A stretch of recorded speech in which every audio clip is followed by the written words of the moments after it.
केंद्रीय बजट 2025 में वित्त मंत्री निर्मला सीतारमण द्वारा घोषित टीडीएस के नए नियम 25 अगस्त 2025 से प्रभावी हो गए हैं। यह बदलाव करोड़ों भारतीयों की जिंदगी को प्रभावित करने वाला है, विशेषकर उन लोगों को जो फिक्स डिपॉजिट, रिकरिंग डिपॉजिट और अन्य बचत योजनाओं में निवेश करते हैं।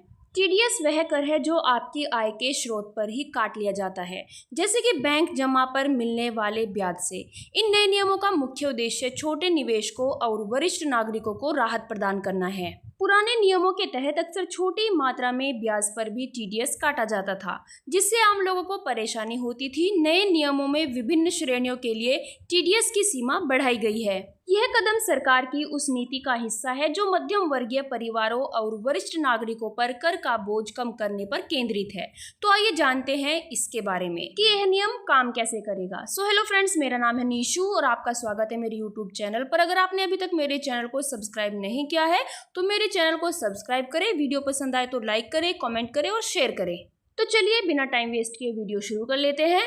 सीनियर सिटीजन के लिए सबसे बड़ी राहत यह है कि उनके लिए ब्याज आय पर टीडीएस की सीमा दुगनी कर दी गई है। पहले जहां 50,000 रुपए से अधिक ब्याज आय पर टीडीएस काटा जाता था, अब यह सीमा बढ़ाकर 1 लाख रुपए हो गई है। इसका मतलब यह है कि यदि किसी सीनियर सिटीजन की कुल वार्षिक ब्याज आय 1 लाख रुपए से कम है तो उससे कोई टीडीएस नहीं काटा जाएगा।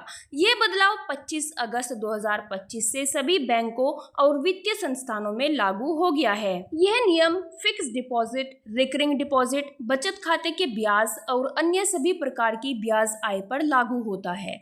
वरिष्ठ नागरिकों के लिए यह एक महत्वपूर्ण राहत है, क्योंकि अधिकांश बुजुर्ग अपनी सेवानिवृत्ति के बाद बैंक जमा के ब्याज पर निर्भर रहते हैं।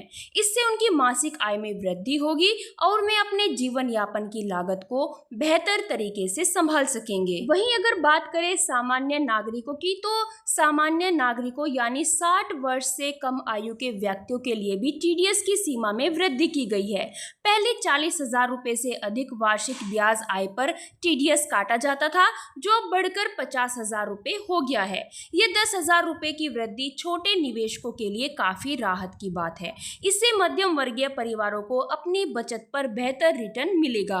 यह बदलाव विशेष रूप से उन लोगों के लिए फायदेमंद है जो अपनी छोटी बचत को बैंक के फिक्स डिपॉजिट में रखते हैं। अब वे बिना टीडीएस की चिंता किए 50,000 रुपए तक का वार्षिक ब्याज प्राप्त कर सकेंगे। यह कदम सरकार की उस नीति का हिस्सा है जो छोटे बचतकर्ताओं को प्रोत्साहित करने और उन पर कर का बोझ कम करने पर केंद्रित है। और सरकार ने लॉटरी से संबंधित टीडीएस के नियमों को भी सरल बनाया है। पहले एक वित्तीय वर्ष में कुल 10,000 रुपए से अधिक की लॉटरी जीत पर टीडीएस काटा जाता था, चाहे वह एक बार में हो या कई बार में। अब नया नियम यह है कि टीडीएस केवल तभी काटा जाएगा जब एक ही ट्रांजैक्शन में 10,000 रुपए से अधिक की राशि जीती जाए।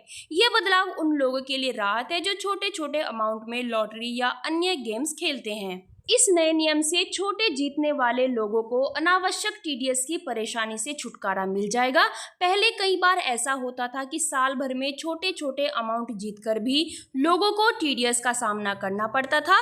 अब यह समस्या काफी हद तक कम हो जाएगी और केवल बड़ी मात्रा में एक साथ जीतने पर ही टीडीएस काटा जाएगा। और वहीं बीमा एजेंट्स और ब्रोकर्स के लिए भी अच्छी खबर है। बीमा कमीशन पर टीडीएस की सीमा 15,000 रुपए से बढ़कर 20,000 रुपए कर दी गई है।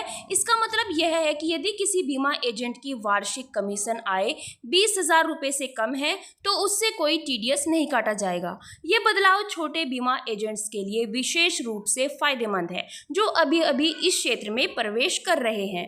यह कदम बीमा क्षेत्र में काम करने वाले छोटे एजेंट्स की आर्थिक स्थिति सुधारने में मदद करेगा और पार्ट टाइम बीमा एजेंट्स और नए एजेंट्स को इससे विशेष लाभ होगा। वे अब अपनी छोटी कमाई पर टीडीएस की चिंता किए बिना काम कर सकेंगे और अपनी आय को बेहतर तरीके से प्लान कर सकेंगे। और वहीं म्यूचुअल फंड और शेयर निवेश में भी लोगों को राहत मिली है। शेयर बाजार और म्यूचुअल फंड में निवेश करने वाले निवेशकों के लिए भी अच्छी खबर है। डिविडेंड आय पर टीडीएस की सीमा 5,000 रुपये से बढ़कर 10,000 रुपये कर दी गई है। इसका अर्थ यह है कि यदि आपको साल भर में कुल मिलाकर 10,000 रुपये से कम डिविडेंड मिलता है तो उस पर कोई टीडीएस नहीं काटा जाएगा। यह बदलाव छोटे निवेशकों के लिए काफी फायदेमंद है। यह नियम उन लोगों के लिए विशेष रूप से लाभकारी है जो शेयर बाजार में छोटी मात्रा में निवेश करते हैं। एसआईपी के माध्यम से म्यूचुअल फंड में निवेश करने वाले छोटे निवेशकों को भी इससे राहत मिलेगी। डिविडेंड आय पर टीडीएस की बढ़ी हुई सीमा से निवेशकों को अपनी पोर्टफोलियो पर बेहतर रिटर्न मिलेगा और वे अधिक उत्साह के साथ शेयर बाजार में निवेश कर सकेंगे। इन नए टीडीएस नियमों का सबसे बड़ा फायदा यह है कि छोटे बचतकर्ताओं और निवेशकों को अनावश्यक कागजी कार्रवाई से छुटकारा मिल जाएगा। पहले कई लोगों को छोटी मात्रा में भी टीडीएस कटने पर आईटीआर फाइल करके रिफंड का दावा करना पड़ता था। अब इस परेशानी से काफी हद तक मुक्ति मिल जाएगी। बैंकों और वित्तीय संस्थानों का काम भी आसान हो जाएगा क्योंकि उन्हें कम टीडीएस काटना पड़ेगा। यह बदलाव डिजिटल इंडिया और ईज ऑफ डूइंग बिजनेस की दिशा में भी एक सकारात्मक कदम है। छोटे निवेशकों को अब अपने निवेश पर तत्काल बेहतर रिटर्न मिलेगा।